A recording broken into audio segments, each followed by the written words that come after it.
Hola, ¿qué tal? Buenos días, buenas tardes, bienvenidos a esta capacitación virtual. En este caso hablaremos sobre rinitis no alérgica. Soy la doctora Carmen Rivera y vaya, este tema es de suma importancia debido a nuestras actividades profesionales empleadas en las distintas empresas en las que estamos y no necesariamente en las empresas, sino también en el medio ambiente general. Ok, comencemos. Bueno, rinitis no alérgica, rinitis de múltiples clasificaciones a nivel nacional e internacional. Sin embargo, en esta ocasión vamos a hablar sobre rinitis no alérgica desde el punto en que ésta puede englobar distintas entidades. En un momentito más lo podremos ir realizando.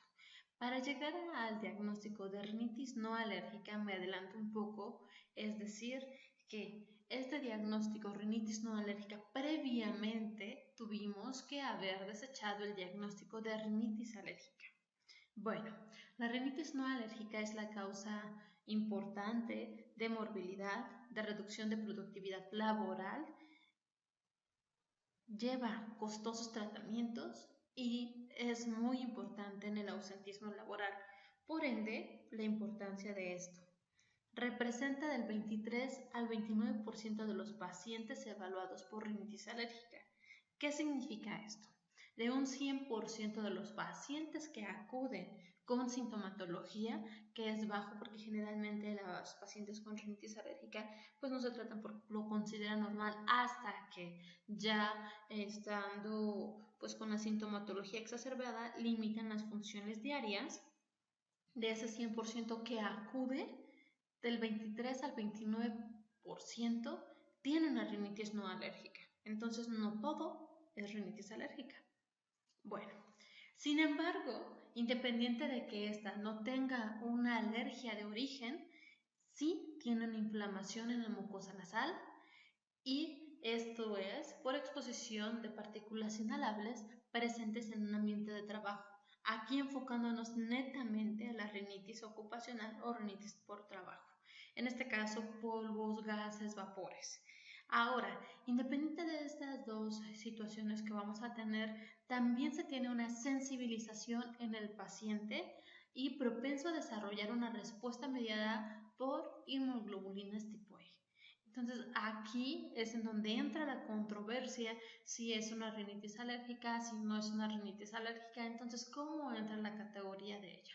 Ok, entonces con rinitis no alérgica, número 1, desechamos el diagnóstico de rinitis alérgica. Número 2, sí va a tener la inflamación de la mucosa nasal. Y número 3, puede tener mi paciente una sensibilización y desarrollar respuesta, aclaro. ¿Ok?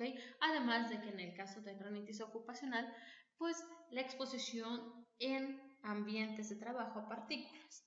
Existe otra que es la vasomotora y esta es en distintas situaciones. Ahorita lo vamos a comentar.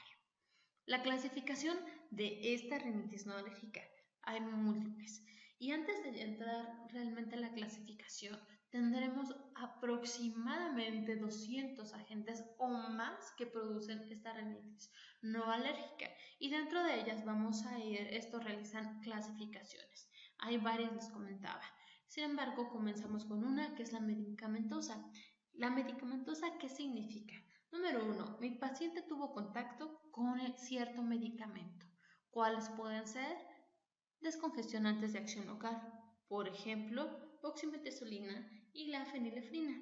Esto generalmente, ¿por cuánto tiempo lo da? De 3 a 5 días. Sin embargo, cuando mi paciente por un uso irracional del medicamento me lleva a mayores días, me va a generar una rinitis, es decir, la mucosa nasal pues empieza con cierta inflamación. Y no solo eso, también pueden estar los sujetos a vasoconstrictores nasales. Y este gen va a generar una hipertrofia de la mucosa y la congestión crónica, que aquí es donde se tiene que tener mucho cuidado. ¿Qué otro medicamento? Los esteroides. Y aquí nos debe tener totalmente claro que solo los podremos usar como un máximo de 6 semanas. ¿Qué pasa si esto se incrementa? Pues me va a generar una congestión crónica y pues los malestares del paciente. Y aquí pongo que no es un medicamento, pero sí una droga, pues los que usan cocaína. ¿Por qué? Porque la cocaína va a actuar como un vasoconstrictor y con esto va a generar una irritación con sangrado y costras. Esto me va a generar pues molestias y al mismo tiempo una rinitis, en este caso secundario al consumo de cocaína. Por ende, debemos fijarnos adecuadamente durante la historia clínica del paciente, cuáles son los posibles factores que estén relacionados y con ello me puede generar pues consecuencias. Otra clasificación más, la gustativa, ¿de acuerdo? La gustativa tiene que ver la relación que existe el gusto con el olfato, es decir, cualquier alimento que yo pueda consumir que desconozco que me va a generar esta reacción porque mi paciente es sensible o susceptible ante la mediación de IgE, me va a generar una rinitis. Ahora, no significa que sea alérgica el alimento, significa que únicamente por la estimulación me está generando la rinitis, ¿ok? Y en este caso, ¿qué podemos hacer?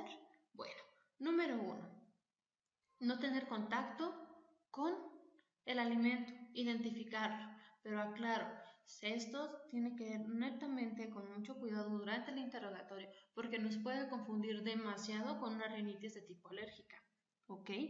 ¿Qué otra cosa se puede usar? Bromuro de ipratropio. Esto en origen nasal. ¿Por qué? Porque recordemos que este antimuscarínico nos va a inhibir la función parasimpática de la mucosa nasal y con ello va a limitar o a controlar el aumento de secreción de las glándulas seromucosas, ¿de acuerdo?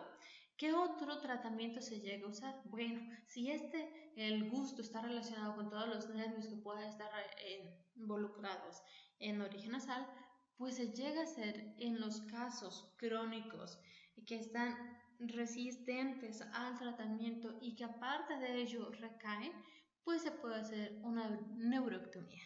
¿Esto de quién? Del nervio mediano. Bien, entonces vemos que existe la relación. Otra más clasificación, hormonal. Aquí la hormonal, ¿a qué nos referimos? Bueno, la hormonal va a ser en las pacientes gestantes. ¿Qué frecuencia tiene las pacientes gestantes? Bueno, las pacientes gestantes, de un 20 o 30% de estas van a tener síntomas nasales, rinitis, descarga nasal anterior, descarga nasal posterior. Bien, esto, ¿por qué? Por los cambios hormonales que tiene mi paciente, además de estar aunados a ciertos padecimientos psicosomáticos. Y si esto se involucra e incluimos también el volumen sanguíneo circulante que está sucediendo, pues me va a generar también factores asociados que generan síntomas nasales. ¿Por qué sucede esta hormonal o esta clasificación? Bueno, porque los estudios se dieron la tarea de investigar cómo estaban las pacientes gestantes y se dieron cuenta de que los estrógenos tenían que ver muchísimo pues en esta entidad. Es decir, que los estrógenos estaban generando y generan, sabemos, una vasodilatación, ¿de acuerdo? Y solo para recordar también, tenemos que tomar muy en cuenta que el betaestradiol y la progesterona aumentan la expresión de los receptores H1 de histamina en las células endoteliales. ¿Esto qué significa? Que va a existir una migración o una degranulación de eosinófilos. Entonces, ¿esto cuándo sucede? Posteriormente al primer trimestre. Es decir, estamos hablando podemos hablar a mediados del segundo trimestre y puede quedarse instaurado, pero siempre o generalmente se resuelve 2 semanas previas a el desenlace de esta gestación. ¿Ok? Entonces aquí vemos que no solo nos tenemos que quedar con la rinitis clásica que absolutamente todo médico tenemos en cabeza. Ok, Otra clasificación más, la rinitis no alérgica con síndrome eosinofílico, o por sus siglas también se conoce como NARES. ¿Cuánta representa esta? Bueno, del 13% al 33% de la rinitis no alérgica. En el inicio veíamos que de un 18% hasta un 20%, 23% de los pacientes que acuden a consulta por una rinitis alérgica tienen una rinitis no alérgica. De este 100%, de un 13 a 33% son pacientes que tienen rinitis no alérgica con síndrome eosinofílico. Por ende, tenemos que saberla identificar para que si nos llega a, abordar un paciente con esta sintomatología, la podamos catalogar. Entonces, estos pacientes que tienen, rápido, poliposis nasal, llegan a desarrollar asma y tienen intolerancia al ácido acetilsalicílico. Tres cosas, otra vez, poliposis nasal, asma y intolerancia a ácido acetilsalicílico. Es decir, que durante el interrogatorio voy a estar enfocando las preguntas a estas tres principales y con esto puedo ir relacionando el diagnóstico. En la imagen superior media, superior derecha, podemos ver lo que es un pólipo. Asma, preguntas dirigidas hacia allá. ¿Qué otra cosa podemos clasificar? ¿Cómo más podemos clasificar a esta rinitis? Bueno, asociada a anomalías anatómicas. ¿Qué? Poliposis. ¿De acuerdo? La poliposis me va a generar una congestión nasal y al mismo tiempo esta inflamación y esta congestión me puede desencadenar una anosmia. ¿Ok? Entonces, una vez más, tenemos que saber dirigir el interrogatorio. Bien, entonces siempre recordar que la poliposis siempre me va a conducir a la congestión constante y al ser constante me va a desarrollar el paciente una anosmia. ¿Qué otra tenemos clasificación? Bueno, las asociadas a enfermedades sistémicas, como cuáles: granulomatosis de Wegener, sarcoidosis, policondritis y síndrome de Short-Strauss. Ahora, aquí, ¿qué tiene que ver cada una de estas? ¿Cómo hacemos el diagnóstico diferencial de cada una de ellas? Netamente nos vamos a ir a las manifestaciones de cada una de estas enfermedades, identificar si es una vasculitis, está relacionada también con músculo esquelético, con púrpura, con muchísimas cosas que tenemos que saber identificar para poder desarrollar el diagnóstico número 1 de la enfermedad y posteriormente identificar que es una rinitis asociada a esa enfermedad. ¿Qué otra tenemos? Al inicio platicábamos de la vasomotora. Aquí la vasomotora es totalmente aislada, es decir, sí está presente en algún momento, pero no puedo relacionarla exactamente con un hecho desencadenante. ¿Qué más puedo tener? Una obstrucción nasal. ¿Qué más se tiene? Rinorrea y alina. Por ende tiene congestión.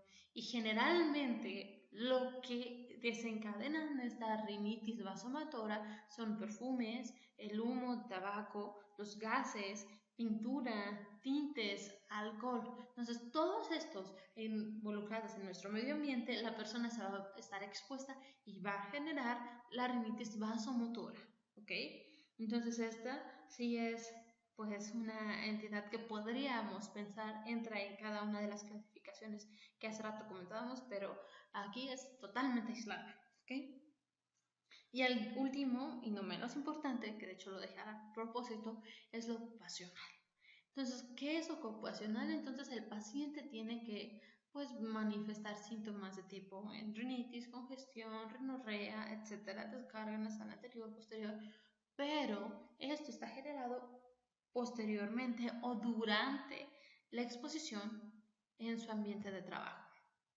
Entonces, aquí tenemos pues la sensibilización a alergenos ocupacionales, número 1, que me va a generar una rinitis ocupacional, pero la rinitis ocupacional puede irse involucrada a una hiperreactividad bronquial y por ende puede desencadenarse un asma ocupacional, que esto es lo que nosotros no queremos que se desarrolle, un asma ocupacional. Por lo tanto, nuestro diagnóstico siempre tiene que ir enfocado aquí, cuando existe la rinitis ocupacional, y tratar de no tener nuestra hiperreactividad bronquial, o bien prevención en todo esto. Bien, y aquí nos iríamos hacia ¿qué? Medidas de seguridad, ¿ok? Bueno, y aquí sí les dejo este cuadro que totalmente tenemos que manejarlo de arriba hacia abajo porque nos habla sobre el paralelismo de la clasificación de la rinitis y el asma en el trabajo, es decir, cuándo voy a tener la rinitis y qué está sucediendo, ¿ok? Entonces tenemos una rinitis que está causada en el trabajo, es decir, una rinitis ocupacional, y puede ser que se agrava una rinitis en el trabajo. Esto es una rinitis exacerbada, ¿bien? Entonces, exacerbación, que no es lo mismo a una rinitis ocupacional. Sencillamente, ya tener la rinitis o la desarrollo en el trabajo. Entonces, aquí puede estar involucrada, aquí sí, una rinitis alérgica con un periodo de latencia, y esta sí va a estar mediada por IgE, o puede ser que no esté mediada por IgE. Y también puede ser que el paciente no tenga esta rinitis alérgica, que desarrolle en el trabajo una rinitis no alérgica, pero sin periodo de latencia. Entonces aquí se tiene una exposición única masiva, ¿de acuerdo? Y las exposiciones múltiples de la rinitis ocupacional puede estar inducida por irritantes. Lo que aquí mencionábamos, como se los dije, exposición única masiva, que es el síndrome de disfunción reactiva de la vía superior. Entonces, todo esto, rinitis no alérgica, pero si se suma a una hiperreactividad de tipo bronquial, me puede ir desarrollando un asma. Bien, entonces el asma relacionada con el trabajo vamos a diferenciarla en dos. Uno, un asma que se causa por el trabajo. Hablamos de un asma ocupacional. Y número dos, el que se agrava en el trabajo. Otra vez, asma que se exacerba, ¿de acuerdo? Y tenemos un asma ocupacional involucrado con alergia, que también va a estar mediado con IgE o puede estar no mediado con IgE, y al mismo tiempo paralelamente podemos tener un asma ocupacional no alérgico que no tiene periodo de latencia, y esta va a ser otra vez a la exposición única masiva del síndrome de una disfunción reactiva de la vía superior, similar que la rinitis no alérgica de tipo ocupacional, o bien por exposición múltiples. Esto pues inducida por irritantes. Entonces aquí sí hacer dos diferenciales, ¿no? Una rinitis y hacia el asma, que es lo que no queremos que llegue hacia un asma de tipo ocupacional. Bueno, entonces la rinitis ocupacional en distintos estudios se ha analizado y se ha visto que las profesiones con mayor riesgo a padecerla son los panaderos, ganaderos, los curtidores, trabajadores de industria alimentaria, veterinarios, granjeros, quienes trabajan involucrados en electrónica y constructores de barcos. Esto es a nivel internacional un consenso que se hizo, sin embargo todos se pueden desarrollar. Esto que genera pues una exposición y que la atopia pues se consideren como los principales factores de riesgo. Además de que puede estar una hiperrespuesta bronquial inespecífica que se puede asociar, y esto incrementará el riesgo a presentar síntomas nasales laborales. Y aquí al último les puse uno, es el tabaco, porque distintos estudios, algunos se oponen, pero realmente de los artículos que se han revisado, 8 de 10 artículos nos comentan que el consumo de tabaco está totalmente relacionado con la hiperrespuesta bronquial inespecífica, y a su vez pues generar mediadores de inflamación y generar una rinitis de tipo ocupacional involucrado también en el tabaco, independiente de todos los causantes y todas las consecuencias que existen por el consumo de tabaco. Bueno, ¿y cuáles son los principales agentes etiológicos de la rinitis ocupacional y la prevalencia? Aquí en esta tabla se ve perfectamente cómo y en dónde están más involucrados. Tenemos de un 28 a 64% que es de los más altos, los polvos de grano y los cereales, ¿ok? Y estos, ¿quiénes están, quiénes se desarrollan con ello? Los manipuladores de grano y los activadores. ¿Qué otras cosas o quiénes más se encuentran involucrados? Las enzimas, los agentes que son las enzimas. Y aquí nos da una prevalencia más baja de un 3%, pero hasta un 87%, y tiene que ver con la industria farmacéutica y con los detergentes. De ahí nos seguiríamos con insectos y con ácaros, que son los trabajos del laboratorio y los granjeros, que va también de una prevalencia baja de un 2%, pero se va hasta un 60%. De ahí nos saltamos a los trabajadores de la industria porcina. ¿Por qué? Porque la gente son alérgenos derivados de los animales y va de un 8% de prevalencia a 23%. Los animales de laboratorio, que ya lo comentamos, del 33%, y nos saltamos también a los alérgenos de origen vegetal, que son los trabajadores de tabaco, café, cacao, pimientos, frutas, azafrán. Entonces aquí sí vemos que va tanto de una prevalencia baja, desde un 2% con insectos y ácaros, hasta un 80%, 87%, que es la industria farmacéutica.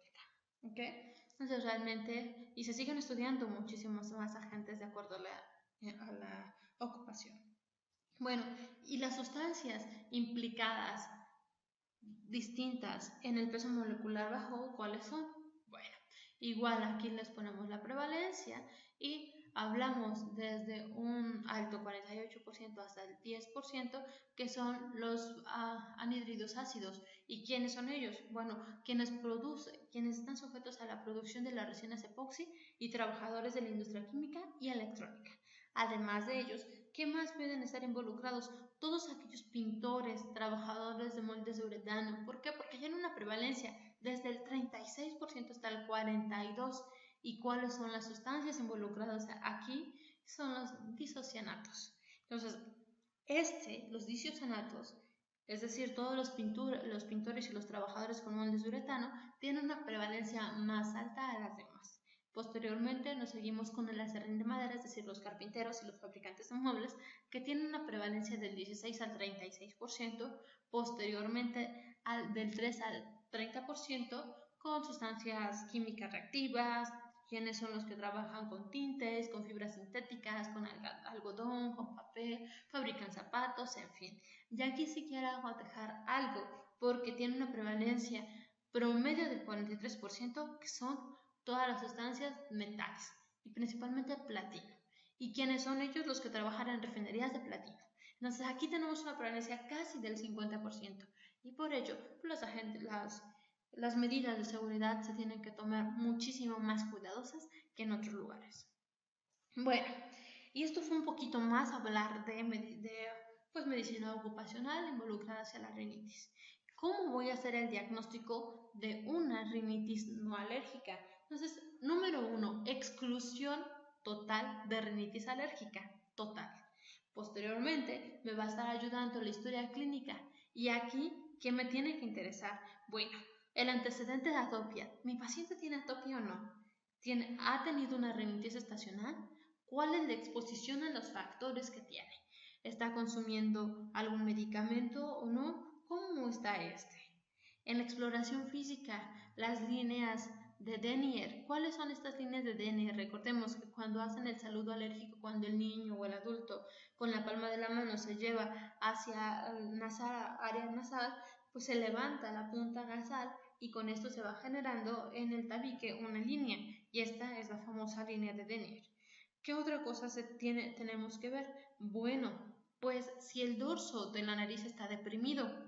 ¿Por qué? Porque si el dorso nasal está deprimido, nos puede estar diciendo que es postquirúrgico, o bien que mi paciente puede tener una granulomatosis de Wegener, o en su defecto que es alérgico a la cocaína. Entonces siempre es importante nuestra exploración. La pirámide nasal ensanchada. Mucho también tener cuidado cuando vemos esta pirámide ensanchada. ¿Por qué? Porque nos puede hablar de pólipos o de un tumor nasal. Bien, además de si hay presencia o no de rinorrea. Y aquí, que no los coloco, pero sí tenemos que tener en cuenta, es que si pues muy paciente de manera general tiene eritema nodoso. ¿En dónde? En tobillos, en muñecas. ¿Por qué? Porque esto me va a estar sugiriendo una sarcoidosis. Entonces, con esto yo me voy a estar dando identificar y enfocar el tratamiento posible que voy a tener del paciente, o en su caso, referirlo. Bueno, y nuestras normas o nuestras guías mexicanas e internacionales también del Consejo, ¿qué nos dice? Que tiene que tener uno o más de los siguientes, que congestión nasal, rinorrea anterior o posterior, estornudos y prurito. Con uno o más ya es diagnóstico, pero recordemos que siempre es por exclusión de la rinitis alérgica. ¿Qué otras cosas podemos realizar? Pruebas cutáneas. ¿Qué más? IgE específica. Monitorización del flujo de pico máximo nasal inspiratorio. Se puede realizar una rinoscopía, una rinometría acústica, provocación nasal específica. Entonces, todas estas pruebas de diagnóstico me van a estar orientando hacia el tratamiento que le voy a dar a mi paciente. Entonces, ¿cuál va a ser el tratamiento? Número 1.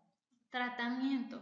No tener contacto al agente causar. En el caso de hormonal, que sería la única, pues, que veríamos por separado, es que toda gestante lo va a tener, porque hablábamos de un 20 hasta un 30%, de un 20-30% de pacientes gestantes que tienen síntomas nasales que se van a provocar después del primer trimestre y que van a remitir 2 semanas o 3 semanas previas a pues el desenlace de la gestación, en este caso parto, cesárea, en fin, ¿ok? ¿Qué otra cosa tenemos que saber? Bueno, que el tratamiento prácticamente va a ser sintomático, es decir, puedo dar descongestionantes nasales, esteroides. ¿Cuál? La fluticasona. Y aquí sí lo quise poner porque la fluticasona es el único esteroide que se ha visto que me va a funcionar para una rinitis alérgica y también para una rinitis pues no alérgica. Los antihistamínicos, ¿cuál ha funcionado más o cuál se recomienda? Azalastina. ¿Qué otra cosa puedo usar? Bromuro de hipratropio nasal. Entonces aquí, hace rato decíamos, es un antimuscarínico que me va a inhibir la función parasimpática de la mucosa nasal y con esto voy a tener un control de un incremento de secreción de las glándulas seromucosas y voy a ver cómo va a estar funcionando, ¿ok? Entonces sí es importante poderlo usar. ¿Qué otra cosa puedo usar? El cromoglicato de sodio. Aquí tenemos que ver si me va a funcionar porque su acción es de 15 a 30 minutos. ¿Cuántas veces lo puedo dar? De 3 a 6 dosis al día. Bien. ¿En dónde? Cuando se tenga rinorrea anterior con descarga posterior. Bien. Ahora, ¿qué otra cosa? Hace ratito les hablábamos de los antihistamínicos de la azalastina porque es el único, pues también se ha utilizado en una rinitis alérgica como no alérgica, entonces puedo usarlo. Y en esteroide, otra vez, repito, la fluticasona. Ahora, ya esos tratamientos lo hice. Nuestras guías que también comentan el uso de solución salina. Estos pues enjuagues que realizamos en la cavidad nasal están totalmente indicados, no, pero se ha visto que han funcionado, además de la humidificación si es necesario. Entonces vemos que tenemos un tratamiento totalmente integral y repito, siempre considerar el uso, ya hablamos hace un momento sobre todo en la medicamentosa, cuidar las dosis y el uso de frecuencia, que nuestro paciente no se automedique porque si estos medicamentos pues lo están usando de una forma crónica y resulta que mi paciente vino por una rinitis ocupacional y le estoy dando tratamiento que ya me lleva 3 meses de tratamiento continuo, pues ahora no tengo una rinitis ocupacional, ahora tengo una rinitis medicamentosa que si aparte de ello no estoy controlando bien esta rinitis ocupacional, sumada a la hiperreactividad bronquial, me puede generar un asma ocupacional. Y con esto, pues todas las consecuencias mayores que vamos a tener de una rinitis. Por lo visto, en estos 10-20 minutos de tema, tenemos que fijar adecuadamente el interrogatorio hacia nuestro paciente. Bueno, pues este fue el tema, el repaso brevísimo de una rinitis no alérgica. No olvidemos, no le demos menos importancia porque tiene muchísima más y con esto podríamos generar grandes cambios. Soy la doctora Carmen Rivera Polvo, les dejo mis datos, me pueden escribir. Muchísimas gracias y nos vemos en la siguiente capacitación.